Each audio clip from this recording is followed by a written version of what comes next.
I mean, in addition to everything that Uma described, I would say the other part of it was just the beauty and expression of dharma at home. Was a lot. Our mother is a musician, a singer, so there was just always a lot of celebration. Even the festivals, I think oftentimes, and especially maybe the Hindus from South India can relate to this. They often get encumbered with like, well, we have to make this thing, we have to make this food, we have to do.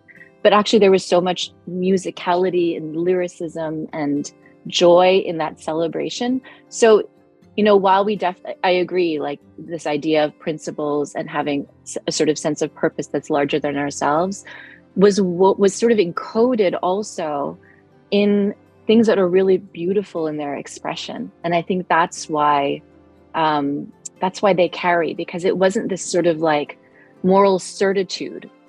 It was more around, how do we, and it certainly wasn't around moral platitudes either. It was really around this.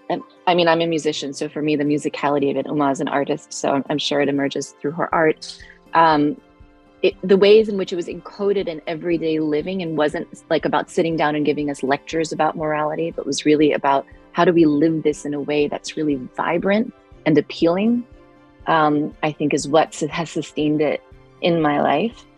So I really, and when I think about when our parents immigrated here and how few Hindus there were around and the ways in which they were able to enliven that for us in the 70s and 80s, I mean, there was, compared to now, there were very few Hindus around to make it so appealing and also offer it to us in a way where we could be fully integrated, right? They also appreciated the beautiful things about American life. It wasn't that they wanted to raise us in a bubble that was separate.